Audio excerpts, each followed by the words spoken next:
உடனடி செய்திகளுக்காக கிருஷ்ணமூர்த்தி. தலைப்புச் செய்திகள். தமிழக அரசுக்கு பஞ்சாயத்து புரஸ்கார் விருது. மின்னணு திட்டங்களை செயல்படுத்தியதால் மத்திய அரசு பாராட்டு.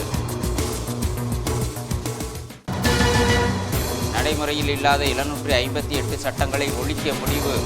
மக்களவையில் புதிய சட்டம் கொண்டு வந்தது மத்திய அரசு. பெண் பஞ்சாயத்து தலைவர்களின் உரிமையில் கணவர்கள் தலையிடக்கூடாது. டெல்லி கருத்தரங்கில் பிரதமர் நரேந்திர மோடி வலியுறுத்தல். 20 தமிழர்களை சுட்டுக் கொன்ற வழக்கை சிபிஐக்கு மாற்ற தேவையில்லை. சந்திரபாபு நாயுடு அரசின் கோரிக்கையை ஏற்றது ஆந்திர உயர்நீதிமன்றம். அனைத்து காவல் நிலையங்களிலும் 5 ஆண்டுகளுக்குள் சிசிடிவி பொருத்தப்படும். சென்னை உயர்நீதிமன்றத்தில் தமிழக டிஜிபி விளக்கம். விரிவான செய்திகள். மின்னணு திட்டங்களை சிறப்பாக செயல்படுத்திய தமிழகத்திற்கு மத்திய அரசின் பஞ்சாயத்து புரஸ்கார் விருது வழங்கப்பட்டுள்ளது. மின்னணு ஆளுகை திட்டங்களை சிறப்பாக செயல்படுத்தும் மாநிலங்களை ஊக்குவிக்கும் வகையில் மத்திய அரசு பஞ்சாயத்து புரஸ்கார் விருது என்ற விருதினை ஏற்படுத்தியுள்ளது. சிறப்பாக செயல்படும் மாநிலங்களுக்கு ஆண்டுதோறும் இந்த விருது வழங்கப்பட்டு வருகிறது. அதன்படி 2014-15 ஆண்டில் மின்னணு ஆளுகை திட்டங்களை சிறப்பாக செயல்படுத்தியமைக்காக பஞ்சாயத்து புரஸ்கார் விருது மற்றும் 20 லட்சம் ரூபாய்க்கான ரொக்க பரிசினை தமிழகத்திற்கு மத்திய அரசு வழங்கியுள்ளது. டெல்லியில் உள்ள விக்யான் பவன் மண்டபத்தில் நடைபெற்ற தேசிய பஞ்சாயத்து ராஜ் தின மாநாட்டில் கலந்து கொண்ட பிரதமர் மோடி இந்த விருதினை ஊரக வளர்ச்சி மற்றும் ஊராட்சித்துறை செயலர் கன்தீப் சிங் பேடிக்கு நேற்று வழங்கினார். இதேபோல் கிராம சபையை சிறப்பாக நடத்தும் கிராம ஊராட்சிகளுக்கு மத்திய அரசின் ராஷ்டிரிய கௌரவ் கிராம சபா விருது கடந்த 2012 ஆண்டு முதல் வழங்கப்பட்டு வருகிறது. இந்த விருதினை ஊரக வளர்ச்சி மற்றும் ஊராட்சித்துறை செயலர் கன்தீப் சிங் பேடிக்கு நேற்று வழங்கினார். இதேபோல் கிராம சபையை சிறப்பாக நடத்தும் கிராம ஊராட்சிகளுக்கு மத்திய அரசின் ராஷ்டிரிய கௌரவ் கிராம சபா விருது கடந்த 2012 ஆண்டு முதல் வழங்கப்பட்டு வருகிறது. அதன்படி 2014-15 ஆண்டுக்கான விருது நீலகிரி மாவட்டம் குன்னூர் ஊராட்சி ஒன்றியத்தைச் சேர்ந்த பெரகட்டி கிராம ஊராட்சிக்கு வழங்கப்பட்டது. இந்த விருதினை ராஜேஸ்வரி தேவதாஸ் பெற்றுக்கொண்டார். நடைமுறையில் இல்லாத 758 சட்டங்களை நீக்குவது தொடர்பான சட்ட மசோதா மக்களவையில் நேற்று தாக்கல் செய்யப்பட்டது. கடந்த சில ஆண்டுகளாக சட்ட வடிவமாக்கப்பட்ட சில விதிமுறைகள் வெறும் ஏட்டளவில் மட்டுமே இருப்பதாகவும் இவற்றில் எதையும் தற்கால சூழலுக்கு நடைமுறைப்படுத்த முடியாது எனவும் மத்திய அரசு கூறியது. எனவே இதே போன்ற சட்டங்களை இந்திய அரசியலமைப்பு சட்ட புத்தகத்தில் இருந்து நீக்க மத்திய அரசு முடிவு செய்தது. இதனை அடுத்து நடைபெற்ற மத்திய அமைச்சரவை கூட்டத்தில் இதற்கான ஒப்புதலும் பெறப்பட்டது. இந்த நிலையில் இந்த சட்ட மசோதா மக்களவையில் நேற்று தாக்கல் செய்யப்பட்டது. ரயில்வே துறை சார்ந்த பல காலாவதியாகி போன சட்டங்கள் உள்ளிட்ட 758 பழமையான சட்டங்களை நீக்குவது தொடர்பான மசோதாவினை மத்திய அமைச்சர் சதானந்த கவுடா தாக்கல் செய்தார். பெண் பஞ்சாயத்து தலைவர்கள் மீது அவர்களது கணவர் ஆதிக்கம் செலுத்துவதை அனுமதிக்க முடியாது என்று டெல்லியில் நடைபெற்ற விழாவில் பிரதமர் நரேந்திர மோடி கேட்டுக்கொண்டுள்ளார். தேசிய பஞ்சாயத்து ராஜ் தினத்தை ஒட்டி டெல்லியில் கருத்தரங்கம் நேற்று நடைபெற்றது. இதில் கலந்து கொண்டு பேசிய பிரதமர் மோடி கிராமங்களில்தான் இந்தியா இருக்கிறது என மகாத்மா காந்தி கூறியதை சுட்டிக்காட்டினார். எனவே கிராமங்களை முன்னேற்றுவது குறித்து அனைவரும் சிந்திக்க வேண்டும் என்றும் நமது கிராமங்களை கண்டு பெருமை கொள்ள வேண்டும் என்றும் தெரிவித்தார். 5 साल में इतने काम हम करेंगे और वो गांव के पंचायत के उसमें वो बोर्ड पर लिख करके रखते हैं और उसके कारण एक निश्चित दिशा में काम होता है और गांव कुछ समस्याओं से बाहर आ जाता है. हम भी आदत डालें कि भाई हम 5 साल में हमारे गांव में ये करके जाएंगे. பெண் பஞ்சாயத்து தலைவர்கள் மீது அவர்களது கணவர் ஆதிக்கம் செலுத்துவதை அனுமதிக்க முடியாது என்று கண்டிப்புடன் தெரிவித்த பிரதமர் மோடி பஞ்சாயத்து தலைவராக தேர்ந்தெடுக்கப்படும் பெண்ணுக்கு சட்டம் அதிகாரங்களை வழங்கி இருக்கிறது என்றார். சட்டம் சில உரிமைகளை அவர்களுக்கு வழங்கியிருக்கும் போது அதை பயன்படுத்த அவர்களுக்கு வாய்ப்பு வழங்கப்பட வேண்டும் என்றும் அந்த வாய்ப்பை தட்டி பறிக்க யாரையும் அனுமதிக்க முடியாது என்றும் மோடி தெரிவித்தார். தமிழக மீனவர்களின் பிரச்சினைக்கு தீர்வு காண்பது தொடர்பாக வெளியுறவுத்துறை அமைச்சர் சுஷ்மா சுவராஜிடம் பேச்சுவார்த்தை நடத்த மீனவர் சங்க பிரதிநிதிகள் டெல்லிக்கு புறப்பட்டனர். சென்னையில் கடந்த மாதம் நடைபெற்ற தமிழக இலங்கை மீனவர்களின் 3ஆம் கட்ட பேச்சுவார்த்தையும் தோல்வியடைந்தது. மேலும் தமிழக மீனவர்கள் எல்லை தாண்டினால் சுட்டுக் கொல்லப்படுவார்கள் என்று இலங்கை பிரதமர் ரணில் விக்ரமசிங்கேயும் தமிழக மீனவர்களை தொடர்ந்து சிறைபிடிப்போம் என அதிபர் சிறிசேனாவும் எச்சரித்ததால் தமிழக மீனவர்கள் அதிர்ச்சியடைந்தனர். இரு நாட்டு மீனவர்களின் பிரச்சனைகளுக்கு தீர்வு காண தமிழக மீனவர்களின் பிரதிநிதிகள் மத்திய அமைச்சர் சுஷ்மா சுவராஜை சந்திக்க உள்ளனர். இதற்காக ராமேஸ்வரத்திலிருந்து மீனவ பிரதிநிதி தேவதாஸ் தலைமையில் ஞானசீலன், டைசன், ஜேசு, எமிரேட் உள்ளிட்ட 25 பேர் கொண்ட குழு நேற்று ராமேஸ்வரத்தில் இருந்து ரயிலில் டெல்லிக்கு புறப்பட்டது. இவர்களையும் சேர்த்து மொத்தம் 150க்கும் மேற்பட்ட மீனவ பிரதிநிதிகள் வரும் 27ஆம் தேதி டெல்லியில் மத்திய அமைச்சர் சுஷ்மா ஸ்வராஜை சந்தித்து மீனவர்களின் பிரச்சனைகள் குறித்து பேச உள்ளனர். இந்த சந்திப்பின் போது தமிழக மீனவர்கள் மீதான தாக்குதலை தடுத்து நிறுத்தவும், இலங்கையில் சிறைபிடித்து வைக்கப்பட்டுள்ள அனைத்து படகுகளையும் விடுவிக்க வேண்டும், மூழ்கடிக்கப்பட்ட படகுகளுக்கு நஷ்டஈடு வழங்க வேண்டும் உள்ளிட்ட கோரிக்கைகளை முன்வைக்க உள்ளதாக மீனவர் சங்க பிரதிநிதிகள் தெரிவித்துள்ளனர். ஜிஎஸ்டி எனப்படும் சரக்கு மற்றும் சேவை வரி சட்ட திருத்த மசோதா மக்களவையில் இன்று தாக்கல் செய்யப்பட்டது. ஜிஎஸ்டி எனப்படும் சரக்கு மற்றும் சேவை வரி சட்ட திருத்த மசோதா மக்களவையில் தாக்கல் செய்யப்பட்டது. சரக்கு சேவை வரி மசோதா மக்களவையில் கடந்த டிசம்பர் மாதம் அறிமுகம் செய்யப்பட்டது. பல்வேறு மாநிலங்களில் சரக்குகள் மற்றும் சேவைகள் மீது விதிக்கப்படும் மத்திய ஆய தீர்வை மாநில மதிப்பு கூடுதல் வரி, நுழைவு வரி உள்ளிட்ட பல்வேறு வரிகளுக்கு மாற்றாக நாடு முழுவதும் ஒரே வரி விதிப்பை கொண்டு வருவதே இந்த மசோதாவின் நோக்கமாகும். இதற்கு தமிழகம் மட்டும் எதிர்ப்பு தெரிவித்த நிலையில் மற்ற மாநிலங்கள் ஆதரவு தெரிவித்துள்ளன. இந்நிலையில் சரக்கு மற்றும் சேவை வரி சட்ட திருத்த மசோதா மக்களவையில் தாக்கல் செய்யப்பட்டது. இதனை தாக்கல் செய்து பேசிய மத்திய நிதியமைச்சர் அருண் ஜேட்லி, இந்த மசோதா மூலம் நாட்டின் ஒட்டுமொத்த உற்பத்தி 2% உயரும் என்றும் தாமதம் செய்யாமல் எதிர்க்கட்சியினர் ஆதரிக்க வேண்டும் எனவும் கேட்டுக்கொண்டார்.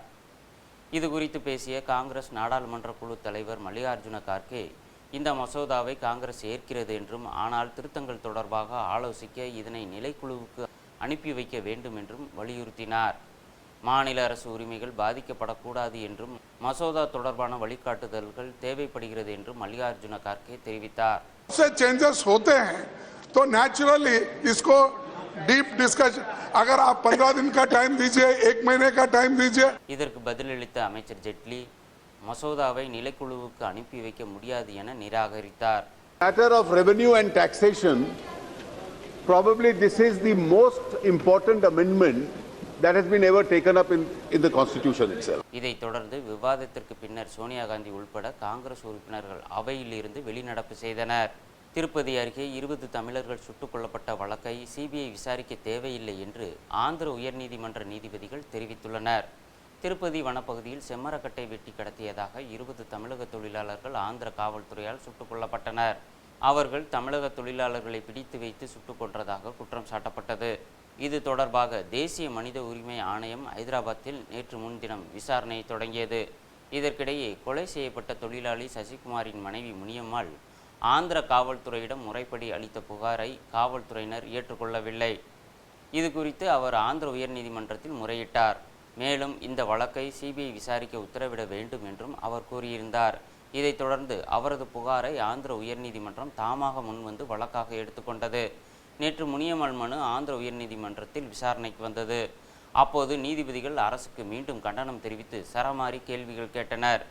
20 பேர் கொல்லப்பட்ட விவகாரத்தில் இதுவரை காவல்துறையினர் யாரிடமும் விசாரணை நடத்தாது ஏன் என்றும், யாரையும் ஏன் கைது செய்யவில்லை என்றும் நீதிபதிகள் கேள்வி கேட்டனர். அத்துடன் வரும் 28ஆம் தேதிக்குள் விசாரணை தொடர்பான அறிக்கையை தாக்கல் செய்ய வேண்டும் என்றும் ஆந்திர அரசுக்கு நீதிபதிகள் உத்தரவிட்டனர். அப்போது நீதிமன்றத்தில் ஆஜரான அரசு வழக்கறிஞர், துப்பாக்கி சூடு சம்பவம் தொடர்பாக ஆந்திர மாநில அரசு தனியாக சிறப்பு புலனாய்வு குழு விசாரணைக்கு உத்தரவிட்டு இருப்பதாகவும், சிபிஐ விசாரணை தேவையில்லை என்றும் கூறினார். இதை ஏற்றுக்கொண்ட நீதிபதிகள் அரசின் விசாரணையில் நம்பிக்கை ஏற்பட்டு இருப்பதால் சிபிஐ விசாரணை தேவையில்லை என்று கருதுவதாக தெரிவித்தனர். தமிழகத்தில் எய்ம்ஸ் மருத்துவமனை அமைப்பதற்கான இடத்தை தேர்வு செய்ய டெல்லியிலிருந்து வந்துள்ள மத்திய அதிகாரிகள் குழு நேற்று தஞ்சை மாவட்டம் செங்கிப்பட்டியில் ஆய்வு மேற்கொண்டனர். தமிழ்நாட்டில் எய்ம்ஸ் மருத்துவமனை அமைக்கப்படும் என்று மத்திய பட்ஜெட்டில் அறிவிப்பு வெளியானது. இதைத் தொடர்ந்து தமிழகத்தில் எய்ம்ஸ் மருத்துவமனை அமைப்பதற்கான இடத்தை தேர்வு செய்வதற்காக 5 நபர்கள் கொண்ட மத்திய குழு நியமிக்கப்பட்டது. மத்திய அரசின் சுகாதாரம் மற்றும் குடும்ப நலத்துறை இணைச் செயலாளர் காயத்ரி பாண்டே தலைமையில் ஜிப்மர் மருத்துவமனை, டாக்டர் ஜே பாலச்சந்தர் உள்ளிட்ட 5 பேர் கொண்ட குழு ஈரோடு, மதுரை, புதுக்கோட்டை மாவட்டங்களில் ஆய்வு செய்தது.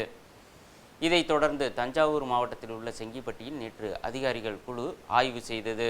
தஞ்சை திருச்சி 4 வழிச்சாலையில் உள்ள செங்கிப்பட்டியில் அமைந்திருக்கும் 306 ஏக்கர் நிலத்தில் எய்ம்ஸ் மருத்துவமனை அமைக்கலாமா என்பது குறித்து ஆய்வு நடத்தப்பட்டது. பின்னர் செய்தியாளர்களிடம் பேசிய மத்திய ஆய்வுக்குழு தலைவர் காயத்ரி பாண்டே, தமிழகத்தில் 5 இடங்களில் ஆய்வு செய்யப்படும் என்றும் அதில் ஒரு இடம் தேர்வு செய்யப்படும் என்றும் தெரிவித்தார். This is our 4th site of inspection. Tamil Nadu had given 5 probable sites for AIIMS and each in different parts of the state, and we have gone to all the places now. This is the fourth, and tomorrow we are going to the last site. The airport authority and for the electricity supply, water supply, the soil condition. So we are here to see whether this matches with the checklist which has been provided by the state government. Erode, Madurai, Pudukkottai, Thanjavur மாவட்டங்களில் ஆய்வு செய்ததைத் தொடர்ந்து காஞ்சிபுரம் மாவட்டத்தில் இன்று இந்த குழு ஆய்வு செய்ய உள்ளது. தமிழகத்தில் அடுத்த 5 ஆண்டுகளில் அனைத்து காவல் நிலையங்களிலும் கண்காணிப்பு கேமராக்கள் பொருத்தப்படும் என தமிழக அரசு தெரிவித்துள்ளது. தமிழகம் முழுவதும் அனைத்து காவல் நிலையங்களிலும் கண்காணிப்பு கேமராக்கள் பொருத்த வேண்டும் என சென்னை உயர்நீதிமன்றத்தில் பொதுநல மனு தாக்கல் செய்யப்பட்டது. இதற்கு பதில் மனு தாக்கல் செய்த தமிழக டிஜிபி மொத்தமுள்ள 1567 காவல் நிலையங்களில் தற்போது 251 காவல் நிலையங்களில் மட்டுமே சிசிடிவி கேமரா உள்ளது என்று கூறியுள்ளார். விரைவில் 6.3 கோடி செலவில் சிசிடிவி கேமராக்கள் பொருத்தப்பட உள்ளதாகவும் தமிழக டிஜிபி தாக்கல் செய்த பதில் மனுவில் கூறப்பட்டுள்ளது. மனைவியை எரித்து கொன்ற கணவருக்கு ஆயுள் தண்டனை. சென்னையில் தமாக பொதுக்குழுவில் பரபரப்பு தீர்மானங்கள். விவரம் விளம்பர இடைவேளைக்கு பிறகு. செய்திகள் தொடர்கின்றன.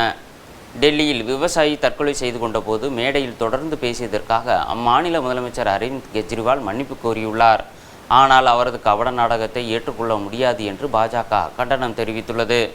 டெல்லியில் கடந்த 22ஆம் தேதி மத்திய அரசின் நிலம் கையகப்படுத்தும் மசோதாவுக்கு எதிர்ப்பு தெரிவித்து ஜந்தர் மந்தரில் ஆம் ஆத்மி கட்சி சார்பில் பேரணியும் கண்டன கூட்டமும் நடைபெற்றது. டெல்லி முதலமைச்சர் அரவிந்த் கெஜ்ரிவால் தலைமையில் நடைபெற்ற கூட்டத்தில் ராஜஸ்தான் மாநிலத்தைச் சேர்ந்த விவசாயி கஜேந்திர சிங் அங்கிருந்த மரத்தின் மீது ஏறி துணியால் தூக்கிட்டு தற்கொலைக்கு முயன்றார். அவரை காப்பாற்றி மருத்துவமனையில் சேர்த்தபோது அவர் உயிரிழந்து விட்டதாக மருத்துவர்கள் தெரிவித்தனர். இதற்கு ஆம் ஆத்மி தான் காரணம் என்றும் ஆம் ஆத்மி தலைவர்கள் தான் விவசாயியை தற்கொலைக்கு தூண்டியதாகவும் டெல்லி காவல்துறையினர் பதிவு செய்துள்ள முதல் தகவல் அறிக்கையில் குறிப்பிடப்பட்டுள்ளது. இந்நிலையில் டெல்லியில் செய்தியாளர்களிடம் பேசிய அம்மாநில முதலமைச்சர் அரவிந்த் கெஜ்ரிவால் விவசாயி தற்கொலை செய்து கொண்டபோது மேடையில் தொடர்ந்து பேசியதற்காக மன்னிப்பு கேட்டுக்கொள்வதாகவும் மேலும் தனது செயலால் யார் மனதாவது புண்பட்டிருந்தால் வருத்தம் தெரிவிப்பதாகவும் கூறினார். स्टेज से वो पेड़ थोड़ी दूरी पे था, आप लोग सब मौजूद थे, आपको पता है. बीच में प्लेटफॉर्म के ऊपर सारे मीडिया कर्मी खड़े थे, उसके पीछे पेड़ था और पेड़ की ऊपर बैनर लगे हुए थे और पेड़ की झाड़ियों की वजह से पेड़ के अंदर क्या चल रहा है कुछ भी स्टेज से दिखाई नहीं दे रहा था. हमारे पास 1-2 वॉलंटियर बीच में दौड़े दौड़े आए कि पेड़ के ऊपर कुछ हलचल हो रही है, कुछ गड़बड़ हो रही है. उस वक्त हम स्टेज से कुछ अनाउंस नहीं कर सकते थे. விவசாயி கஜேந்திர சிங் தற்கொலை விவகாரத்தில் உண்மையான குற்றவாளியை கண்டுபிடிக்கப்பட வேண்டும் என்றும் அவர்கள் காவல்துறையைச் சேர்ந்தவராக இருந்தாலும் சரி ஆம் ஆத்மி தொண்டராக இருந்தாலும் சரி உரிய முறையில் தண்டிக்கப்பட வேண்டும் என்றும் கெஜ்ரிவால் தெரிவித்தார். ஆனால் அவரது கபட நாடகத்தை ஏற்றுக்கொள்ள முடியாது என்று பாஜக கண்டனம் தெரிவித்துள்ளது. அதே நேரத்தில் விவசாயி தற்கொலை சம்பவம் தொடர்பாக அரவிந்த் கெஜ்ரிவால், துணை முதலமைச்சர் மணீஷ் சிசோடியா, ஆம் ஆத்மி தலைவர் குமார் விஸ்வாஸ் ஆகியோர் மீது வழக்கு தொடர காங்கிரஸ் திட்டமிட்டுள்ளது. பீகார் மாநிலத்தில் புயல் தாக்குதலால் பாதிக்கப்பட்ட இடங்களை மத்திய அமைச்சர் ராஜ்நாத் சிங் ஆய்வு செய்தார். பீகார் மாநிலத்தில் பூர்ணியா, மதேபுரா உள்ளிட்ட மாவட்டங்களில் திடீரென மணிக்கு 65 கிலோமீட்டர் வேகத்தில் பலத்த சூறாவளி வீசியது. இதில் அந்த மாவட்டங்களில் ஆயிரக்கணக்கான குடிசை வீடுகளும் விளைநிலங்களும் நாசமடைந்தன. இதனால் பாதிக்கப்பட்டு பலியானோர் எண்ணிக்கை 65ஆக உயர்ந்துள்ளது. இந்நிலையில் புயல் மழையால் பாதிக்கப்பட்ட இடங்களை மத்திய அமைச்சர் ராஜ்நாத் சிங் நேற்று பார்வையிட்டார். அங்கு விவசாயிகளிடம் குறைகளை கேட்டறிந்த பின்னர் செய்தியாளர்களிடம் பேசிய அவர், பீகார் மாநிலத்திற்கு தேவையான உதவிகளை மத்திய அரசு வழங்கும் என்றும் உடனடியாக நிவாரணத் தொகை வழங்க ஏற்பாடு செய்யப்படும் என்றும் தெரிவித்தார். लेकिन तो यहाँ आने पर मुझे यह जानकारी प्राप्त हुई कि मुख्यमंत्री जी ने, श्री नीतीश कुमार जी ने फौरी तौर पर कुछ राहत लोगों तक पहुंचाई है और जिन लोगों की चक्रवाती तूफान में मृत्यु हो गई है उन परिवारों को 4-4 लाख रुपए की आर्थिक सहायता भी दी और उसके अतिरिक्त भी कुछ अन्य सहायताएं भी दी. इससे मुझे संतोष हुआ. हमारी और मुख्यमंत्री जी की बातचीत हुई है. நிலம் கையகப்படுத்தும் சட்டத்தை மத்திய அரசு கைவிட வேண்டும் என மதிமுக பொதுச் செயலாளர் வைகோ வேண்டுகோள் விடுத்துள்ளார். மதுரையில் மதிமுக செயல் வீரர்கள் கூட்டம் நேற்று நடைபெற்றது. இதில் கலந்து கொண்டு பேசிய அக்கட்சியின் பொதுச் செயலாளர் வைகோ, ஆந்திராவில் 20 தமிழர்கள் சுட்டுக் கொல்லப்பட்ட சம்பவத்தில் நடுநிலையோடு விசாரணை நடத்தப்பட வேண்டும் என வலியுறுத்தினார்.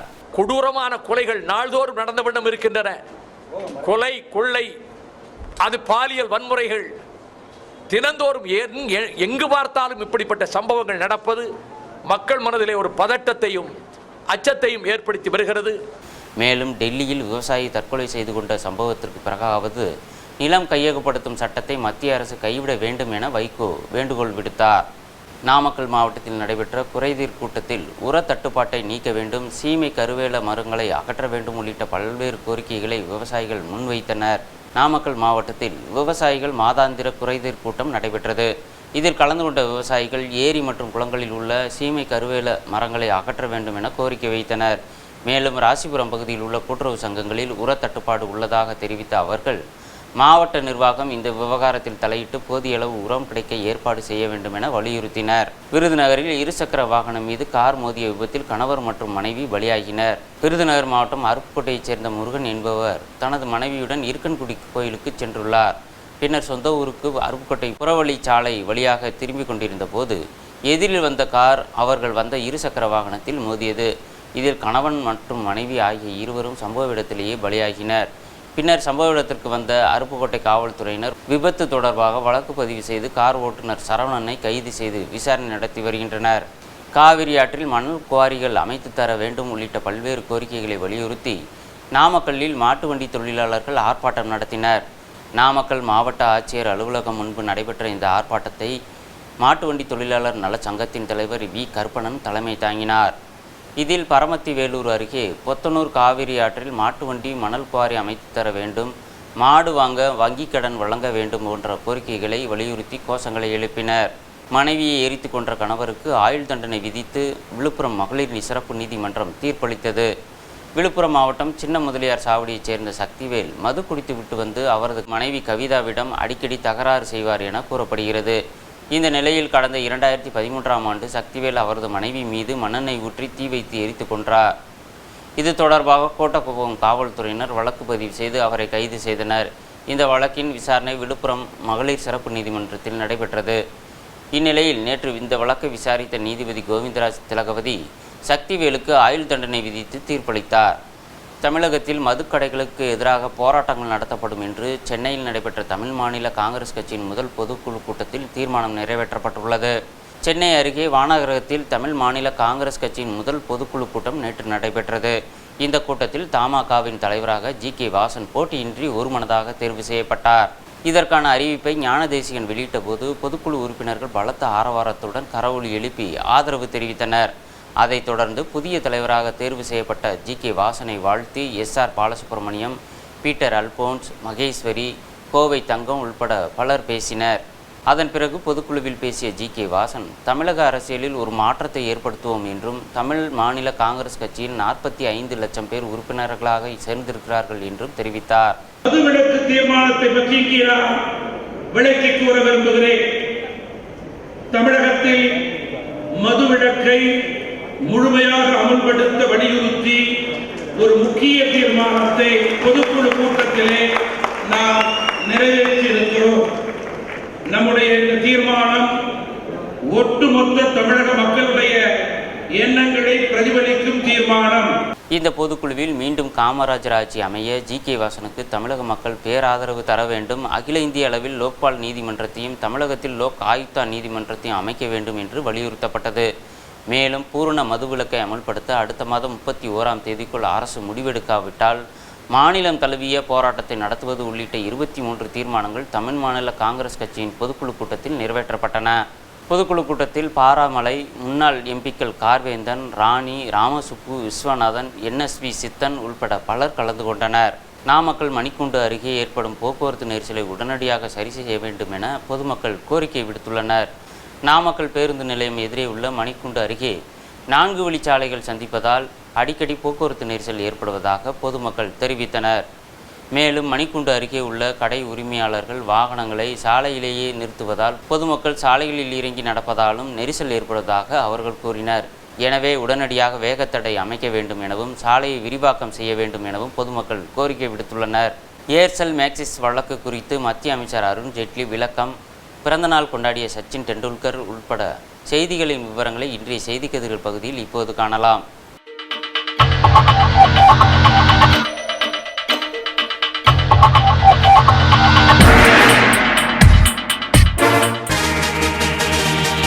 ஏர்செல் மேக்சிஸ் ஒப்பந்த விவகாரம் தொடர்பான வழக்கில் சிபிஐ தொடர்ந்து நடவடிக்கை எடுத்து வருவதாக மத்திய நிதியமைச்சர் அருண் ஜேட்லி தெரிவித்துள்ளார்.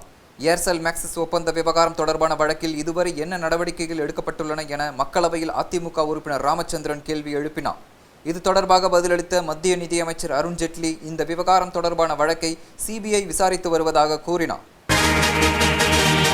இலங்கை சுதந்திர கட்சியின் தலைவராக அதிபர் சிறிசேனாவும் ஐக்கிய தேசிய கட்சியின் தலைவராக பிரதமர் ரணில் விக்ரமசிங்கேவும் உள்ளனர். இருவரும் இணைந்தே முன்னாள் அதிபர் மகிந்த ராஜபக்சேவை தேர்தலில் தோல்வியடை செய்தனர்.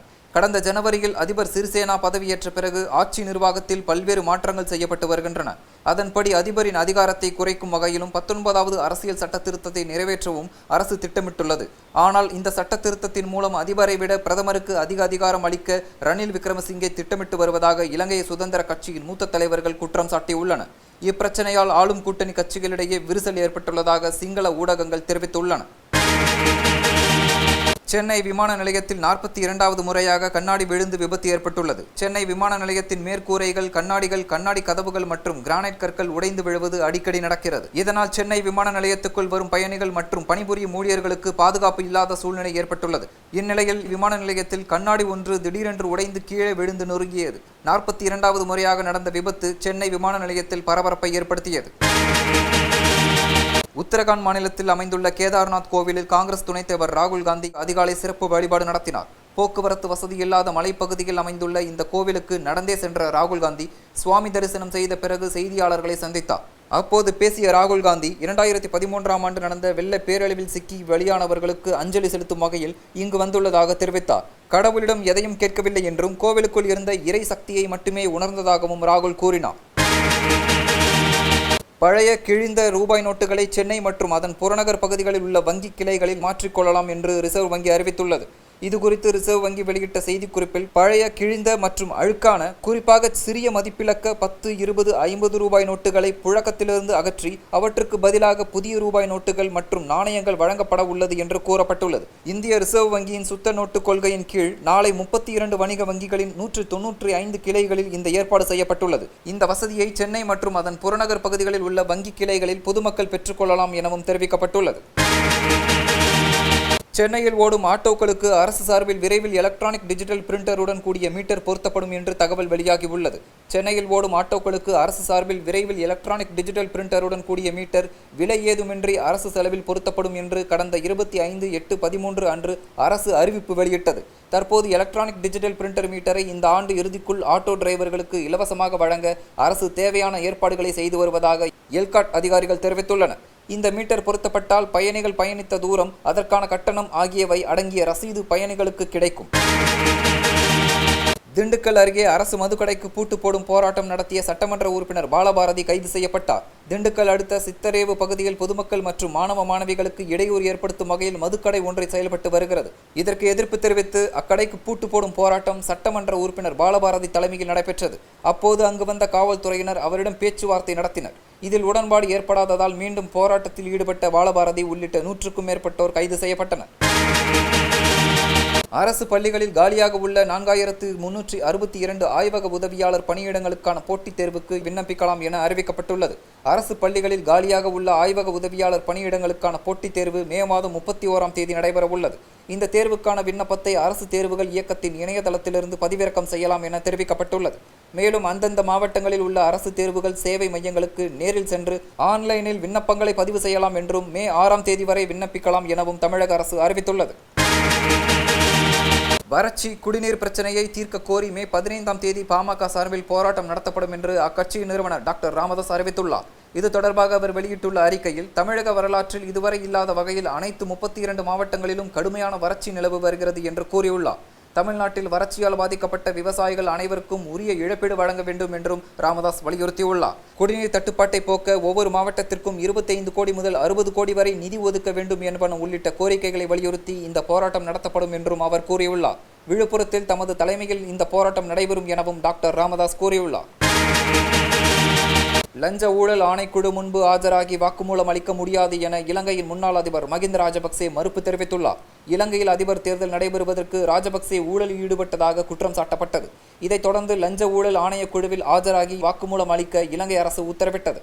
அதற்கு எதிர்க்கட்சி எம்பிக்கள் கண்டனம் தெரிவித்ததை அடுத்து ராஜபக்சே வீட்டுக்கு நேரில் சென்று வாக்குமூலம் பெற லஞ்ச ஊழல் தடுப்பு ஆணைக்குழு முடிவு செய்தது. இந்த நிலையில் லஞ்ச ஊழல் ஆணைக்குழு முன்பு ஆஜராகி வாக்குமூலம் அளிக்க முடியாது என மகிந்த ராஜபக்சே மறுப்பு தெரிவித்துள்ளார். அரசியல் காரணத்திற்காகவே இந்த மாதிரியான குற்றச்சாட்டுகள் தன் மீது சுமத்தப்படுகின்றன என்றும் ராஜபக்சே குற்றம் சாட்டியுள்ளார். மக்கள் மகிழ்ச்சியாக வாழும் நாடு சுவிட்சர்லாந்து என இந்த ஆண்டின் உலக மகிழ்ச்சி அறிக்கை தெரிவித்துள்ளது. 158 நாடுகளில் நடத்தப்பட்ட ஆய்வில் சுவிட்சர்லாந்தை தொடர்ந்து ஐஸ்லாந்து, டென்மார்க், நார்வே மற்றும் கனடா ஆகிய நாடுகளில் உள்ள மக்கள் மகிழ்ச்சியாக உள்ளதாக தெரிய வந்துள்ளது. நிலையான அபிவிருத்தி தீர்வு அமைப்பு நடத்திய இந்த ஆய்வில் ஆண்களை விட பெண்கள் மகிழ்ச்சியாக வாழ்ந்து வருவதாகவும் வயதானவர்களை விட இளைஞர்கள் மகிழ்ச்சியாக வாழ்வதாகவும் தெரிய வந்துள்ளது.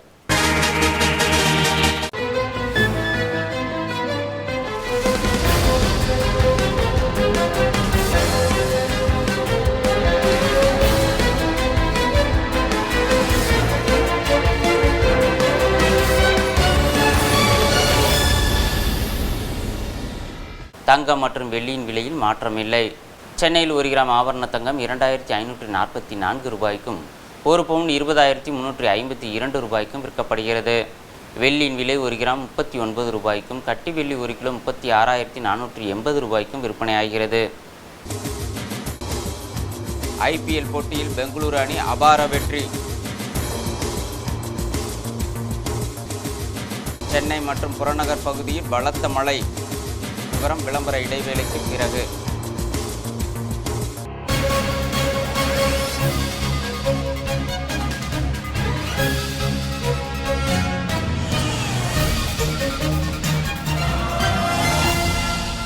செய்திகள் தொடர்கின்றன. ராஜஸ்தான் அணிக்கு எதிரான போட்டியில் 9 விக்கெட் வித்தியாசத்தில் பெங்களூரு அணி அபார வெற்றி பெற்றது. அகமதாபாத்தில் நேற்று நடைபெற்ற IPL லீக் போட்டியில் ராஜஸ்தான் பெங்களூரு அணிகள் மோதின. டாஸ் வென்ற பெங்களூரு அணி கேப்டன் விராட் கோலி ஃபீல்டிங்கை தேர்வு செய்தார். ராஜஸ்தான் அணியின் ரகானே ஒரு சிக்ஸர் ஒரு பவுண்டரி அடித்து 18 ரன்களில் ஆட்டமிழந்தார். கேப்டன் ஷேன் வாட்சன் 26 ரன்களில் வெளியேறினார். இறுதியில் ராஜஸ்தான் அணி 20 ஓவரில் 9 விக்கெட் இழப்பிற்கு 130 ரன்கள் எடுத்தது.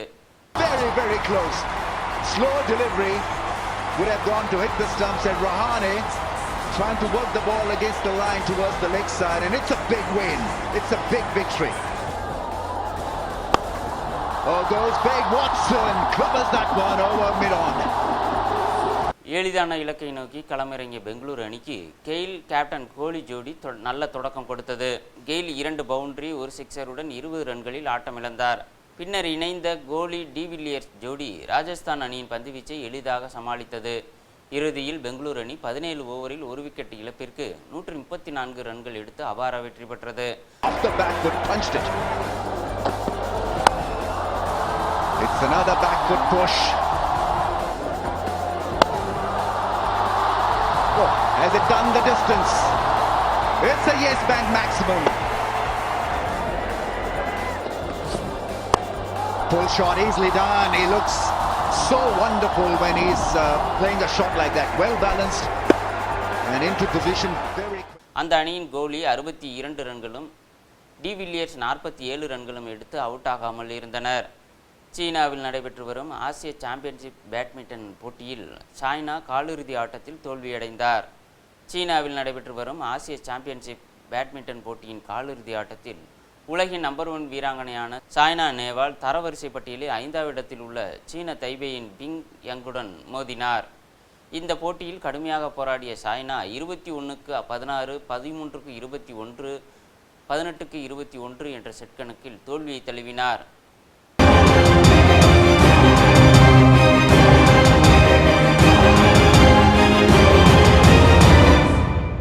சென்னை மற்றும் புறநகர பகுதிகளில் பலத்த மழை பெய்தது. சென்னையில் நேற்று இரவு இடி மற்றும் மின்னலுடன் பலத்த மழை பெய்தது.